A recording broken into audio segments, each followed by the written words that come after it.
was looking at all of us. What did it feel like when he was looking at you? Felt scared. It felt scary? What was scary about it? Well, felt scared because I've never seen such a person like that before. Weekly dose of UFOs. Welcome back. This week's gonna be a bit different. The video is gonna be longer. It's mostly gonna be a series of interviews. I tried to find the best cases of face-to-face interactions with aliens. I know it sounds crazy, but these stories seem credible. They have at least 2 witnesses, and the witnesses have been interviewed multiple times, earlier, near their experience, and later in life. One last thing, I didn't include any cases where the witnesses were in their bed, had just fallen asleep or woken up. In this first one, I found 3 interviews. I'm gonna show you the oldest one. She does a good job of explaining everything. Well, it was one ordinary day. I was waiting for my husband to come home from work, and my 2 sons went to Staffordshire to school, and I was getting changed, and I heard this terrific noise. It was just like a giant cauldron of water being poured onto a fire, a shh sort of noise, you know. And my first reaction was, oh, the children. I thought maybe a plane was crashing or something like that. And I slipped my jumper on and went outside to find my 2 sons lying flat on the ground in the garden in front of the house, shouting, "Mummy, Mummy, there's a flying saucer." Well, naturally, I just said, "Come on, don't be stupid. Come in the house." But felt sort of a strange sensation. Wended my way up the side of the house to where we had a pump where we used to get all our water from, and automatically looked up to see this, all I can describe, this huge Mexican hat. It was stationary, this thing, and it was bright silver in colour, and it had a dome. It was tilted to sort of, I could see the occupants in it. You saw people in it? I saw people in it. There were 2 people in there. These people were beautiful people. That's the only way I can describe them. They had long golden hair, like a page boy bob, just like the old kings. You used to see photographs of the old kings. And the colour of the hair was golden. Now, I was really... What were they dressed in? They had a sort of a polo-neck jumper affair, like a ski top suit, in pale blue. Now, these people weren't sat behind, one behind the other. They were sat together, but this, whatever it was tilted so that I could see them and they could see me. Were you looking at them through windows, through portholes, or what? No, not portholes. It was just sort of like a cockpit, I suppose, that had this perspex or glass or whatever it was. They could see me anyway, and I could see them. And they had beautiful faces. I shall never forget their faces as long as I live.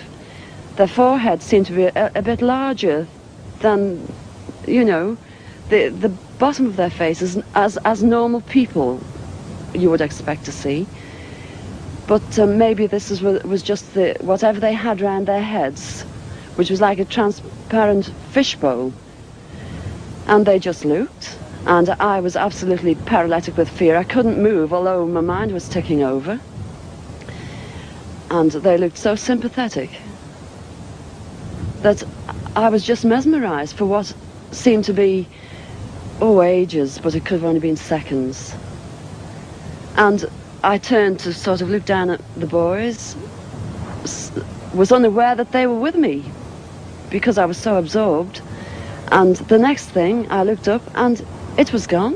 When I started to analyse myself afterwards, I feared that I might have had an hallucination. But then I knew I hadn't had, because my sons were so sure about what they'd seen and what I'd seen. And it went through my mind that it was a secret weapon from Russia. And then I thought, well, it can't be that, because if they had something like that, they wouldn't need to fear anybody or anything. This next one I found really interesting because one of the witnesses talked openly about his experience, but the second one didn't, until he had a stroke much later in his life. He probably realized he didn't have much time left. So I tried to put the two interviews together to have a full picture. Last October, in the quiet Mississippi town of Pascagoula, two local men confronted authorities with a rather bizarre story. Charles Hickson and Calvin Parker told of a strange craft landing near their fishing site and of being taken aboard by three unearthly creatures. The two men were questioned under hypnosis and lie detectors, but their story remained intact. In 1973, Calvin Parker was 19, a hard worker who just wanted to build a home and raise a family. But those plans would be derailed during a fishing trip in Pascagoula. A real bright beam appeared all over us, but it kind of blinded me for a second, and when I got my vision back, I seen three bulky looking creatures coming toward us. Of course, we could see them in the opening coming from, when it started out the craft. But Did you think it was people coming out at first? Well, they had I kind of thought it was people at first, off like that. But of course, when they appeared there in front of me, it was the most shock I've ever had in my life. What did you see? Well, they were shorter than me. I'd say about 5'2" or 3", and they didn't have a neck. Their head, it seemed to come directly to their shoulders. And they was probably 4.5, 5 foot tall. They built like football players. But I noticed they kind of moved mechanical-wise, and they was floating off the ground. By the time we stood up and turned around, they was there on us all at one time. So two of them got a hold of Charlie, one of them got a hold of myself. They had me one on this arm like this, and on the other one, they had my other arm like that. And I just seemed to lift up to the same height they were off the ground, and we just moved into the craft. Now inside, how did they lay you out? Do you remember how it happened? Yes. I didn't see any tables or chairs or anything in there. I'm not saying there wasn't in there because the light was almost blinding, but I didn't see any. And when they carried me inside, they seemed to just lean me back, And this eye, well, I keep referring to it as an eye, and it moved up in front of me about this close. And it started right at my eyes, looking me right in the eye. And it hesitated there for a few seconds, and it just started moving over my entire body. Parker claims he and Hickson were levitated into the spacecraft. There was an examination room, what I call it. And the old big ugly creature that brought me in, he took me and laid me on an examination table, and he just backed up out of the way. I couldn't move or anything. All I could do was look, and there was something about the size of a deck of cards that came out of the ceiling, and it hovered about a foot in front of my eyes, and then it went to the right side of my head, and then it clicked, went behind my head, and it clicked, went to the left side of my head and clicked, and then straight to the front, and then it shot back up in the ceiling. And that's when I noticed some kind of little ruffling noise, and this more feminine looking creature came out. She looked completely different than the what I call the robot, because he moved like a robot, just mechanical wise. She looked kind of feminine looking and had fingers, regular fingers and all, come over and pinched me on the side of the cheek. And then she took her finger and run down my throat and got behind that little thing that hangs down back there and tried to come up in my nasal cavity. And that was when it started hurting and I started choking and I got scared. And she just kind of telepathically told me, don't be afraid, we're not going to hurt you. When they brought me from the craft along this area here, and they didn't drop me, they just released me back to the ground. And I fell. I don't know why my legs were weak. I don't know why it was the fright or what it was, but I fell onto the ground.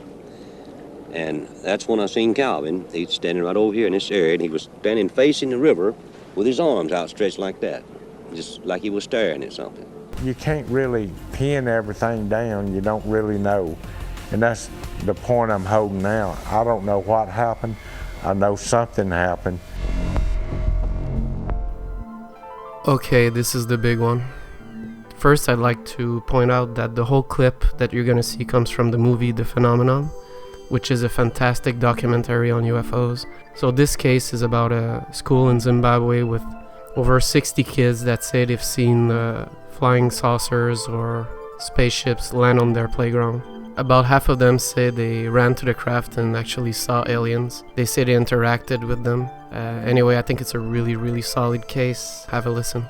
Story that happened. Just say exactly what you want to say, okay? Well, I was running and playing, and then I saw this maroon color in the sky. Why don't we follow it? We saw this, like, a silver thing down there. It was a silver oval thing that flew past really slowly. I saw the bigger one and the spaceship, like 4 or 5 of them. It was red, green, and yellow. There was this big ship. It had these lights, these patterns, and it flew. I thought, no, it's not a UFO. And then I looked carefully at it, and I thought, maybe.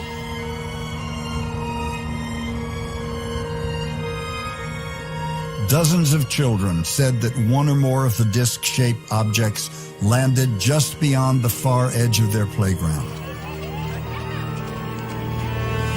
The next thing they knew, something was standing next to it.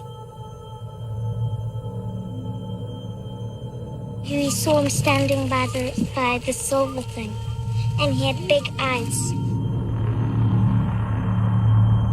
He had a big head and big black eyes and was dressed in a black bodysuit. They were wearing pure black. And I came down and I saw the funny man with his eyes here, and I saw a spaceship, and there were a few little ones around it.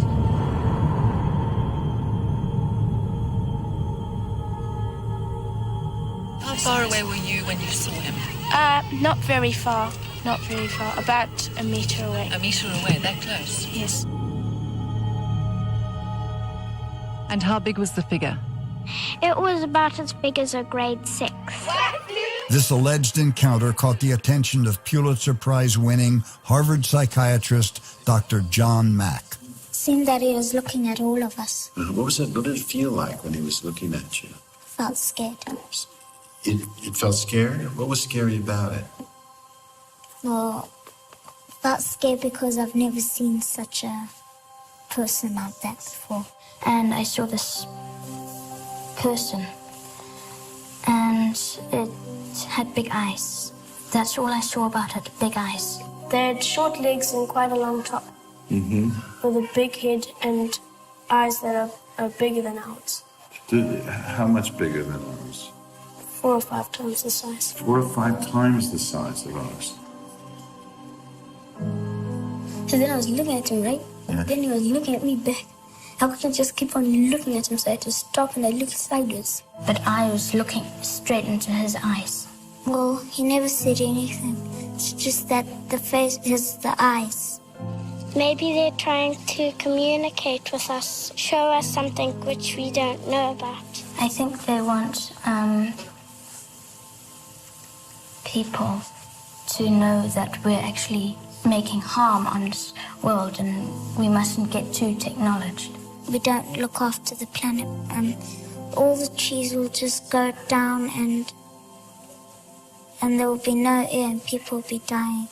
Is this an idea you have had before, or did this idea come to you when you had this experience?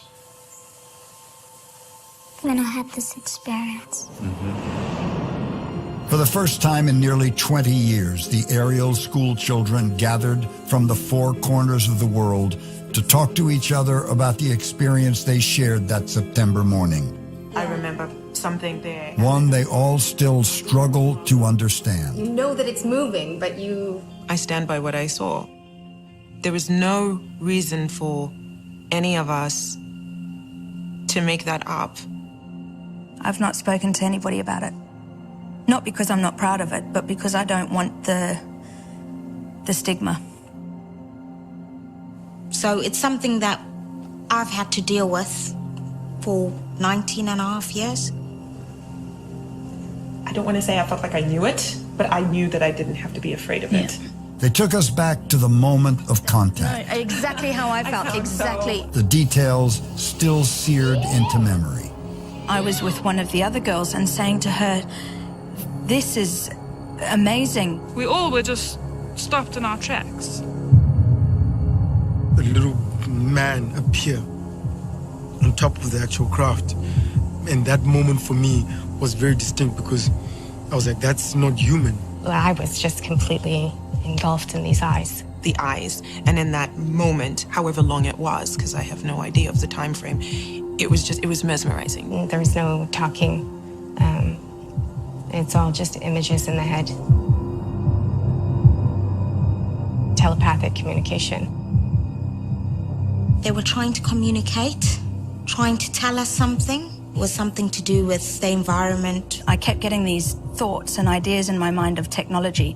Technology is not helping, technology is bad. And we're going down a wrong path, and we have to start recognizing that what we're doing is detrimental, and we need to make changes. And I don't know what to do with that, or they were reaching out to us. It was as if they wanted us to go with them. At that moment, that was kind of when I snapped right out of the trance. As soon as I broke contact, all of those feelings, technology, the bad, the horribleness that was happening and going around my body at the time went. It's making me a bit anxious being back here. I can feel it right now. I was scared. And if you saw him again, what would you do? I'll ask him what is he doing on Earth and what does he want with us.